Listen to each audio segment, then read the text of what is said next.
Okay, so I'm not very good at introducing videos or closing them, so I'll just get started.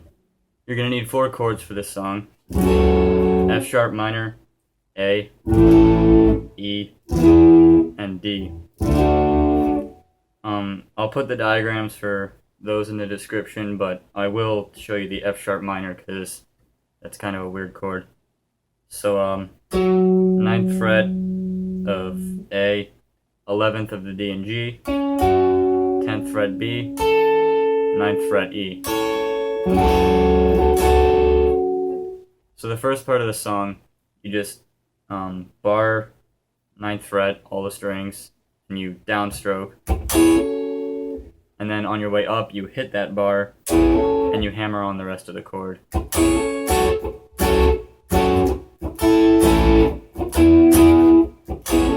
And then you go A and E.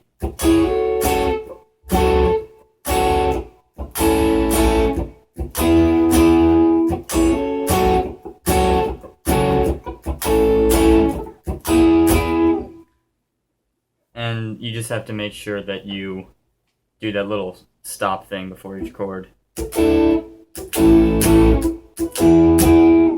you're not quite good at that yet, you could just do a very basic strumming pattern.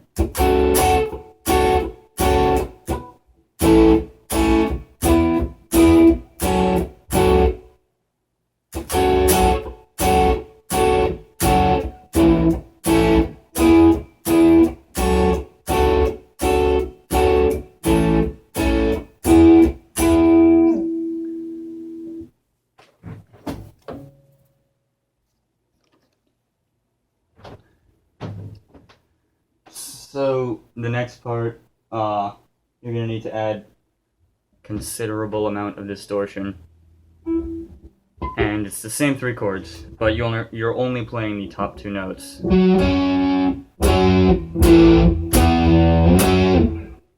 So the first part of the next part sounds like this.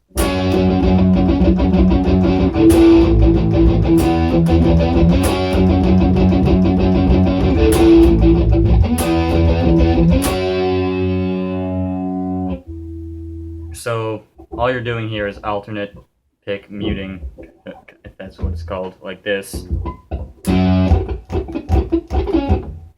That was a crappy example, but whatever. You mute it really close to the bridge so that it still makes sound, and then you alternate mute 13 times, 6 and 6.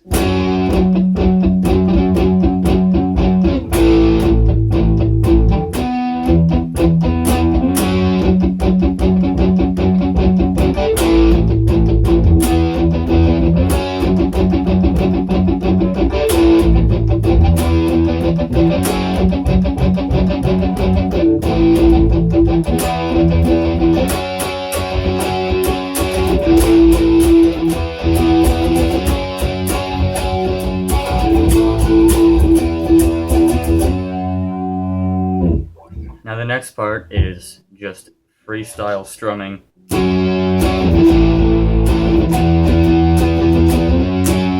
On the same 3 chords, and you cycle through each one twice. So you do the muting thing for 2 cycles, and then you strum it for 2 more. And the last part goes like this.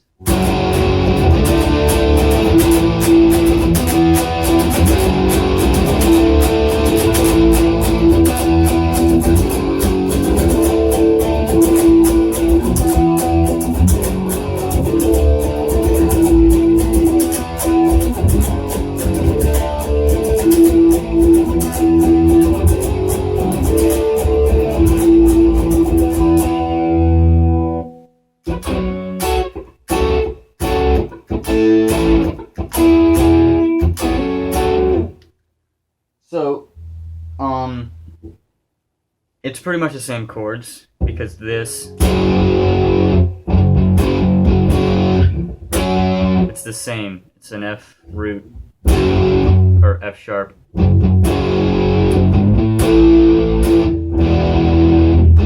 Like, all the chords can be, like, people are probably used to playing them down there, but you can also play them up there, which is what we were doing before.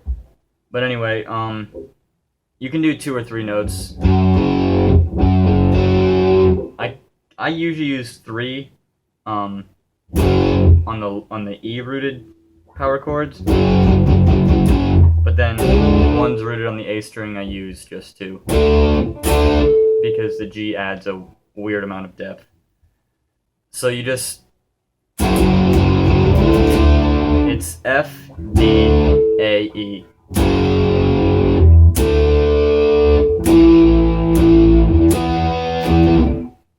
And the only thing you really need to make sure you're doing is the accented or the strong first note.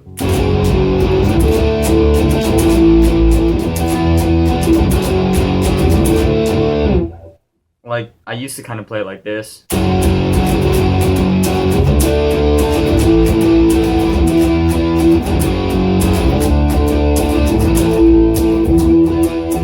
And that doesn't have the same feel, because like isolated with just guitar, that kind of sounds fine. But when you have the drums and the bass and everything, the feel of the song pretty much forces you to do this.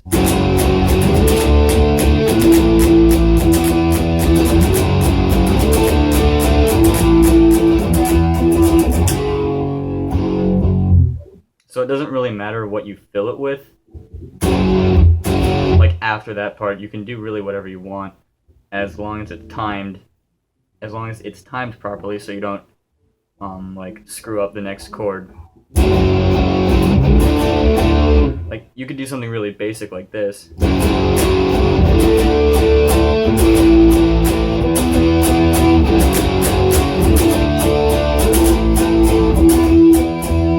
Or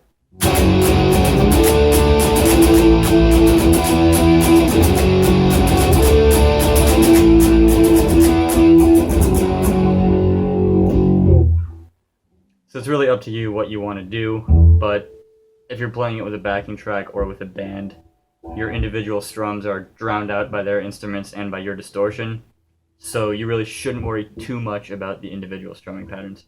But that's all there is for this song. So if I did a bad job teaching it, please tell me, and if I did a good job, please tell me. If you have any songs you want me to teach, please leave them in the comments, and I'll see you next time.